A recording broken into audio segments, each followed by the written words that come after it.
رب المشرقين ورب المغربين نحمده ونصلي على رسوله الكريم اما بعد فاعوذ بالله من الشيطان الرجيم بسم الله الرحمن الرحيم رب اشرح لي صدري ويسر لي امري واحلل عقدة من لساني يفقهوا قولي۔ سب تعریف اللہ رب العالمین کے لیے ہے جو سارے جہانوں کا پالنے والا ہے، جو رحمان الرحیم ہے، جو روز جزا کا مالک ہے۔ صرف تیری ہی ہم عبادت کرتے ہیں اور صرف تجھی سے ہم مدد چاہتے ہیں۔ تو ہمیں سیدھا راستہ دکھا، ان لوگوں کا راستہ جن پر تو نے انعام کیا، ان کا نہیں جن پر تیرا غضب ہوا، اور نہ ان کا جو سیدھی راہ سے بھٹک گئے۔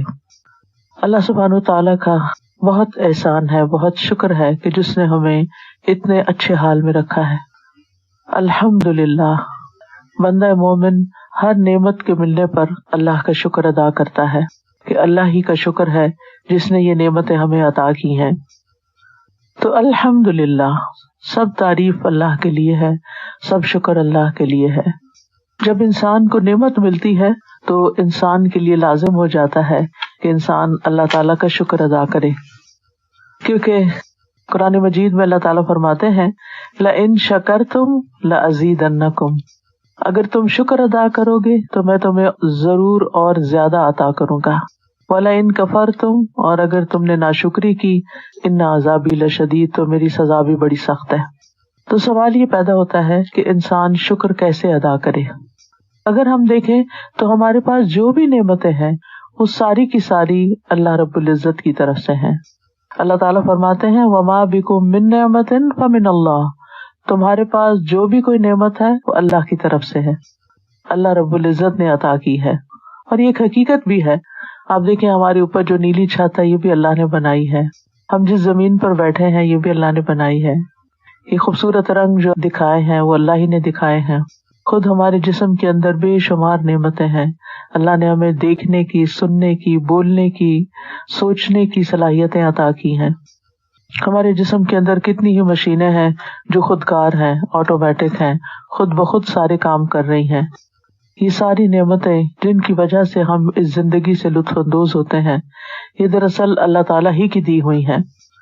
ان نعمتوں پر ہمیں خوش ہونا چاہیے، اللہ سے راضی ہونا چاہیے، اللہ سبحانہ تعالیٰ کی طرف لوٹنا چاہیے۔ تو شکر ادا کرنے کے لیے سب سے پہلی چیز نعمت کی پہچان ہے کہ انسان نعمتوں کو نعمت سمجھے اور ان کو دیکھ کر خوش ہو کہ یہ نعمت ہے۔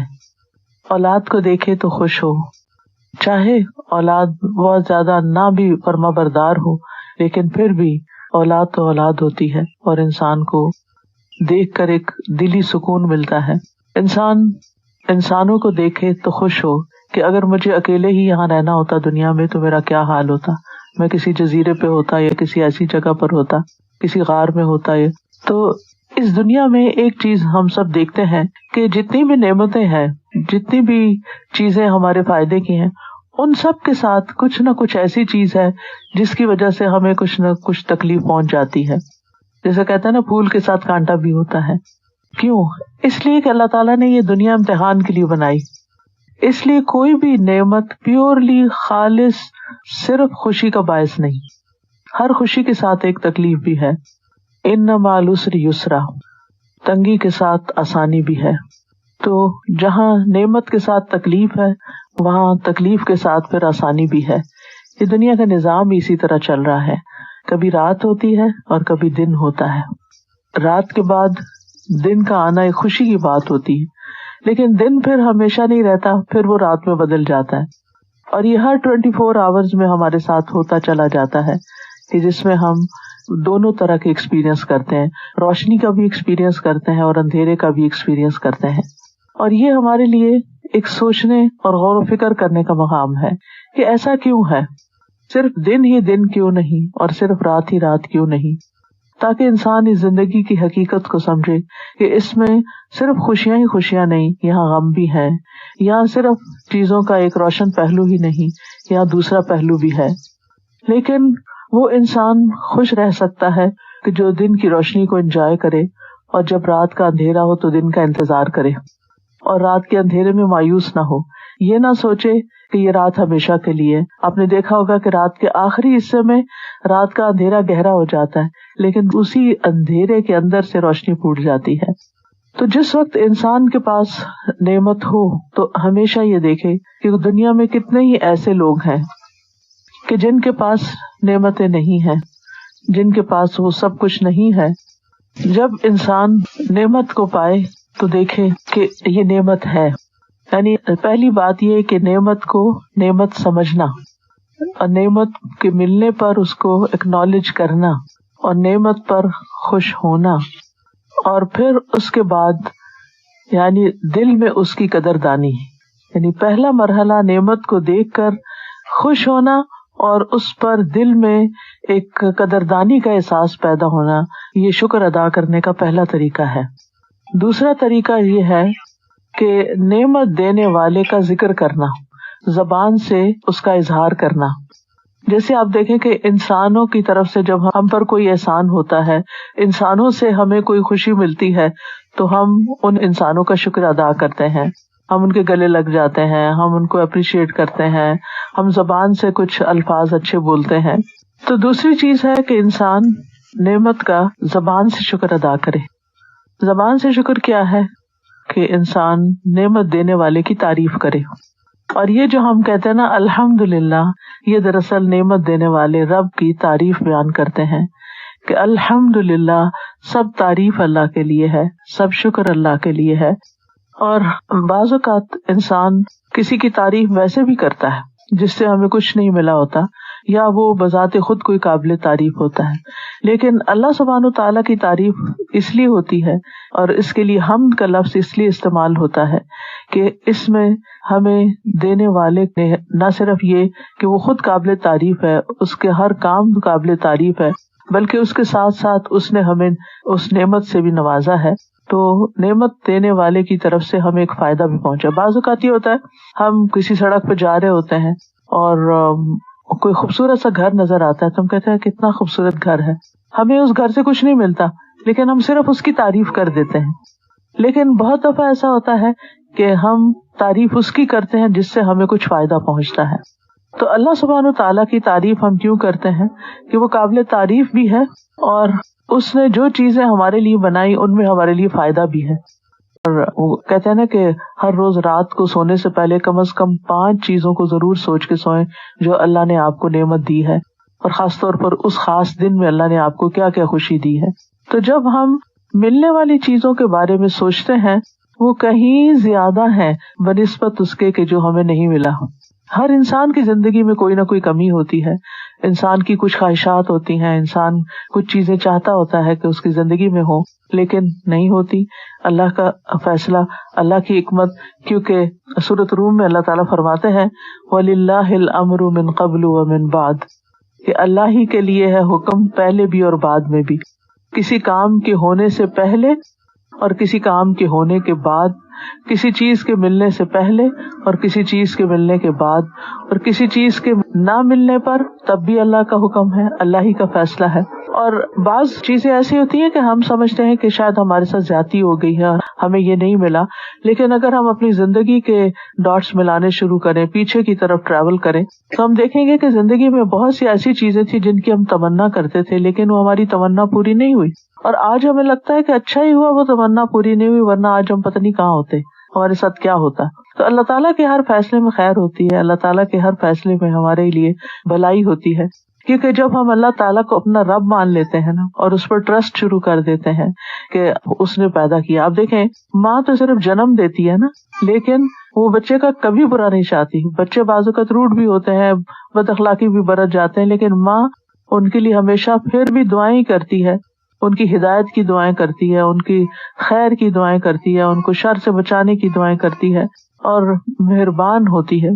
تو جس رب نے آدم علیہ السلام کو اپنے ہاتھوں سے بنایا اور پھر ہم آدم علیہ السلام کی اولاد ہیں، کیا وہ ہم پر ظلم کرنے والا ہے؟ نہیں، وہ ہم پہ ظلم نہیں کرتا. آپ دیکھیے کہ جو عقل مند ماں ہوتی ہے وہ بچے کی ہر خواہش نہیں پوری کرتی. بچہ مثلاً چاہتا ہے کہ وہ کھانا نہ کھائے، ہر وقت چاکلیٹس ہی کھاتا رہے، تو جو سمجھدار ماں ہوگی وہ کبھی بھی ایسا نہیں کرے گی. بعض اوقات ایسا بھی ہوتا ہے نا کہ بچے ایک چیز چاہ رہے ہوتے ہیں اور وہ ان کے لیے نقصان دہ ہوتی ہے اور وہ چاہتے ہیں کہ ضرور ان کو مل جائے، لیکن ماں ان کو نہیں دیتی کیونکہ اگر ان کو مل گئی تو ان کی صحت خراب ہو جائے گی یا ان کا کوئی اور نقصان ہو جائے گا. بعض اوقات آپ نے دیکھا ہوگا بچے کوئی ایسا کھلونا، کوئی چھری، کوئی ایسی چیز اٹھا بیٹھتے ہیں کہ جو آپ کا دل کانپ اٹھتا ہے کہ یہ دیکھیں اس نے کیا اٹھا لیا ہے، یہ تو اپنے آپ کو ہی مار ڈالے گا. تو اللہ سبحانہ تعالیٰ تو الحکیم ہے، الکریم ہے، الرحمن ہے، الرحیم ہے. انسان ایک چیز کو کھلونا سمجھ کے اٹھاتا ہے، اپنی زندگی میں لینا چاہتا ہے، اور اللہ کو پتا ہے کہ یہ اس کے لیے ہلاکت کا باعث ہے، یہ بظاہر اچھی نظر آنے والی چیز اس کے لیے نقصان دہ ہے، لہٰذا وہ اس کو نہیں دیتا. تو انسان سمجھتا ہے کہ شاید اللہ تعالیٰ ہم پہ ظلم کر رہا ہے اور ہماری دعا نہیں سنی جا رہی یا ہم پر مہربان نہیں ہے.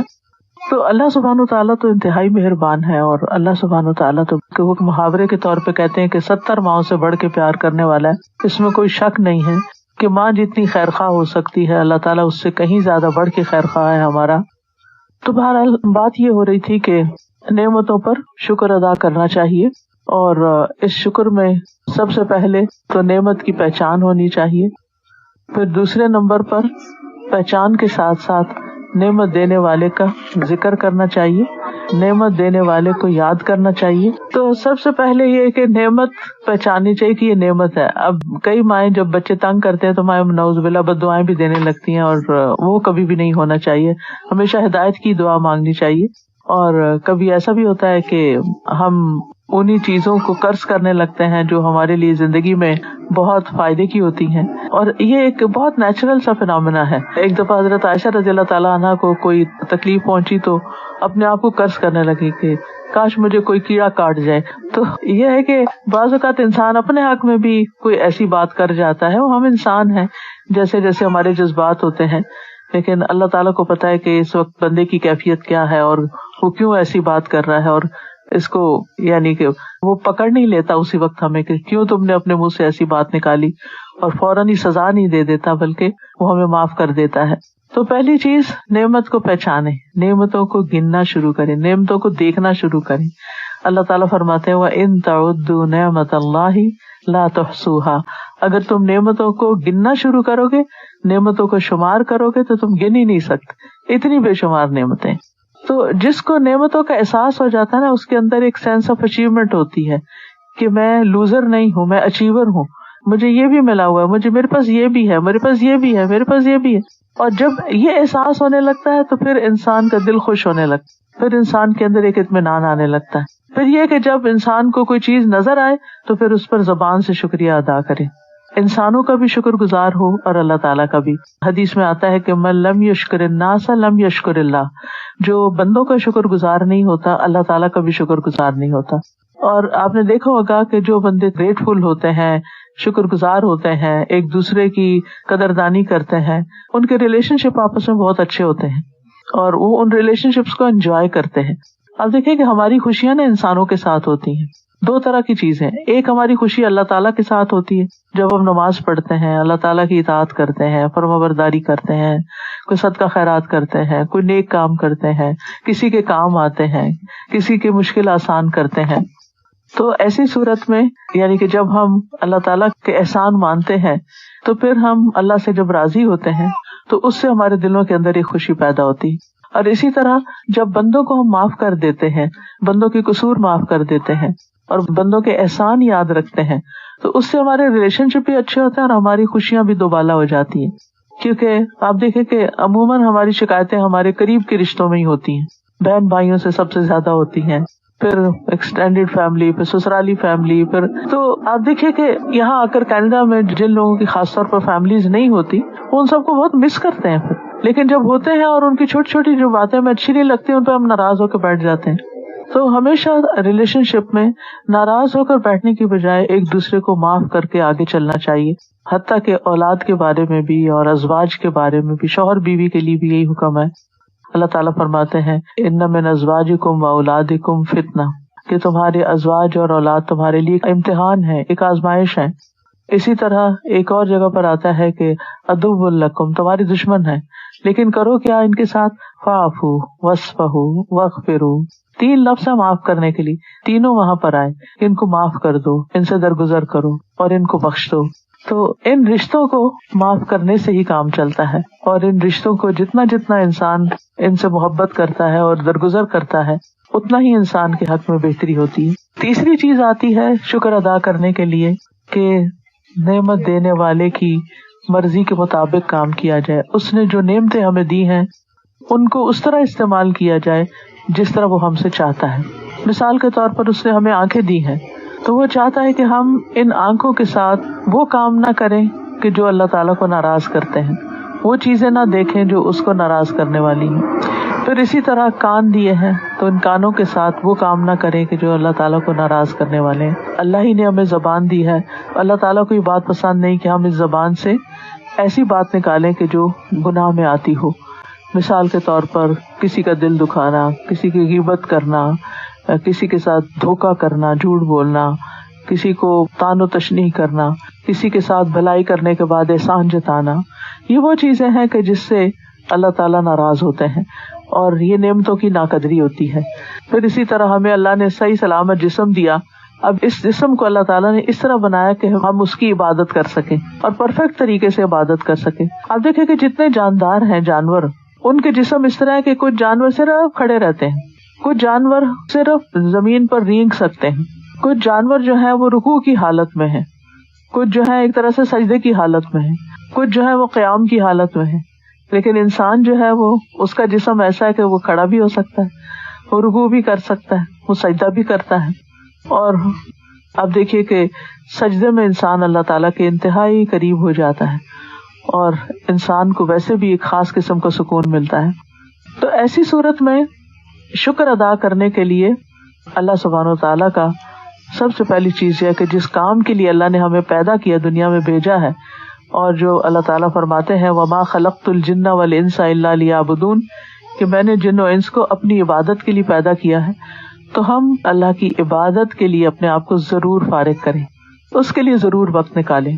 اب دیکھیں ہمارے پاس 24 گھنٹے ہوتے ہیں، اس میں سے اگر ہم 5 نمازوں کے لیے وقت نکالتے ہیں تو زیادہ سے زیادہ 1 گھنٹہ لگتا ہے۔ اگر ساری نمازوں کا وقت لے لیا جائے تو قیامت کے دن جب اللہ تعالیٰ سے ملاقات ہوگی، کہ وہ تو ہونی ہے، یہ تو نہیں ہو سکتا کہ ہم کہیں بھاگ نکلے وہاں پر، وہ تو اسی کو فیس کرنا۔ ہم سب جو آخرت پر ایمان رکھتے ہیں تو ہمارا دوبارہ اٹھنے کا جو ایمان ہے وہ اس کا تقاضا ہی یہی ہے کہ ہم اس بات کو ذہن میں رکھا کریں ہر وقت کہ ہمیں ایک دن اللہ کے سامنے کھڑے ہونا ہے۔ تو دنیا میں نماز میں بھی ہم اللہ کے سامنے کھڑے ہوتے ہیں، اس لیے نہ ادھر ادھر دیکھتے ہیں، نہ کوئی باتیں کرتے ہیں، نہ کچھ اور سوچتے ہیں، اللہ ہی کا ذکر کرتے ہیں اور اللہ ہی کے بارے میں سوچتے ہیں اور اللہ سبحانہ وتعالیٰ کے آگے جھکتے ہیں۔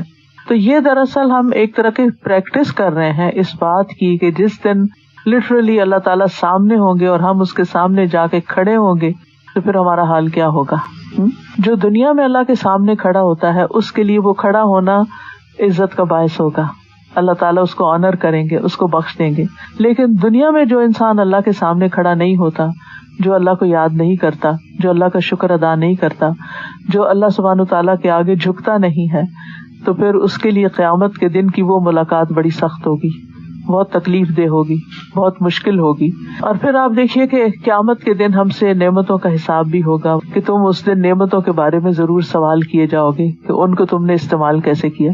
لہٰذا بے حد ضروری ہے کہ ہم ان نعمتوں کے بارے میں ان کو پہچانے بھی، ان کا شکر بھی زبان سے ادا کریں اور ان کو اس جگہ پر استعمال کریں کہ جو اللہ تعالیٰ نے ہم سے چاہا۔ ان نعمتوں کے شکر ادا کرنے میں ایک انفاق فی سبیل اللہ آتا ہے، اللہ کے راستے میں خرچ کرنا، اللہ کی خاطر اپنے مال کو، اپنے رشتہ داروں کو، یتیموں کو، مسکینوں کو اور اللہ کا دین پھیلانے کے لیے استعمال کرنا۔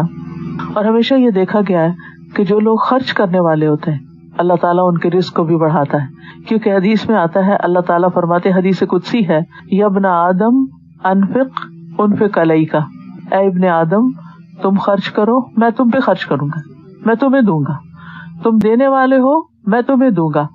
اور جیسے قرآن مجید کی ایک آیت میں بھی آتا ہے کہ فما انفقتم من شیء فهو یخلفہ، جو بھی تم خرچ کرتے اللہ تعالیٰ اس کے پیچھے اور لے آتا ہے، یعنی وہ چیز آگے چلی جاتی ہے، کسی اور کے پاس چلی جاتی ہے اور اللہ تعالیٰ تمہیں اس سے بہتر عطا کر دیتا ہے۔ تو اس لیے انسان اگر یہ چاہتا ہے کہ اس کے رزق میں برکت ہو اور اس کی عمر دراز ہو تو اس کو صلہ رحمی کرنی چاہیے، رشتہ داروں کے ساتھ احسان کرنا چاہیے، کیونکہ یہ جو رشتہ داروں کے ساتھ احسان ہے اس کے 2 بڑے فائدے ہیں، عمر میں برکت اور رزق میں برکت۔ اور رشتے داروں میں سب سے پہلا حق والدین کا آتا ہے.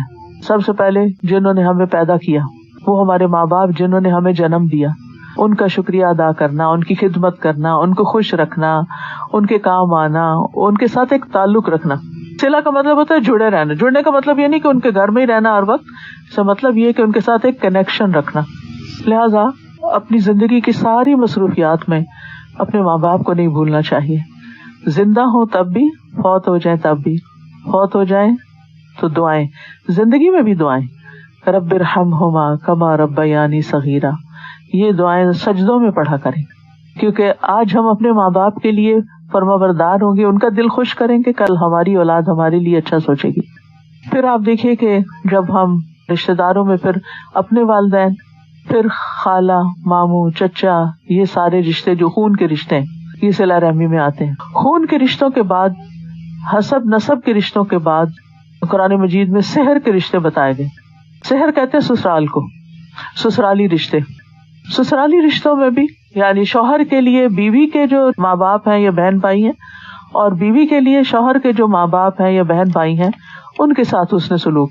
قرآن مجید میں اللہ سبحانہ وتعالیٰ کئی آیات میں ماں باپ کے ساتھ حسن سلوک کا حکم دیتا ہے. پھر اسی طرح اگر کسی نے آپ کو دودھ پلایا، رضائی خالہ، رضائی والدہ، والد جو بھی ہوں ان کے ساتھ، یا جنہوں نے آپ کو بچپن میں پالا ہو. بعض اوقات ایسا ہوتا ہے کہ ماں باپ اپنے کسی بہن بھائی کو اپنا بچہ دے دیتے ہیں، بعض اوقات کوئی وجوہات ہوتی ہیں، بعض اوقات خوشی سے ہی ان کی رونق میں اضافہ کرنے کے لیے. تو ایسی صورت میں جو ماں باپ بچپن میں پالتے ہیں اور خرچ کرتے ہیں اور تکلیفیں اٹھاتے ہیں اور پڑھاتے ہیں اور لکھاتے ہیں، ان کا بھی حق بنتا ہے. پھر اسی طرح بہن بھائیوں کے ساتھ خوشیاں بھی ہوتی ہیں اور کبھی کبھی ان سے کوئی تکلیف بھی پہنچ جاتی ہے. تو ان چیزوں کو دل میں نہیں رکھنا چاہیے، یعنی دل میں گرجز نہیں ہونے چاہیے، بلکہ کوئی بات نہیں، انسان ہے نا، کبھی بھی کسی کو معاف کرنا پڑے تو ہمیشہ سوچا کریں کہ کیا میں پرفیکٹ ہوں، کیا مجھ سے کبھی کسی کو کوئی تکلیف نہیں پہنچی، کیا میں نے کبھی کسی کا دل نہیں دکھایا ہوگا، کیا میں نے کبھی کسی کے ساتھ زیادتی نہیں کی ہوگی. تو جب انسان اپنے آپ کو دوسرے کی جگہ پہ رکھ لیتا ہے تو اس کے لیے، جس کو ایمپتھی کہتے ہیں، کہ انسان کے لیے پھر بہت آسان ہو جاتا ہے دوسروں کے ساتھ احسان کرنا، بھلا کرنا. اور پھر آپ دیکھیں کہ جب انسان کو یہ پتا ہو کہ فائدہ میرا اپنا ہے، دو چیزیں مجھے ملنے والی ہیں، ایک عمر میں برکت اور دوسرے رزق میں برکت. سبحانک اللہم و بحمدک، اشہد ان لا الہ الا انت، استغفرک و اتوب الیک. السلام علیکم و رحمۃ اللہ وبرکاتہ.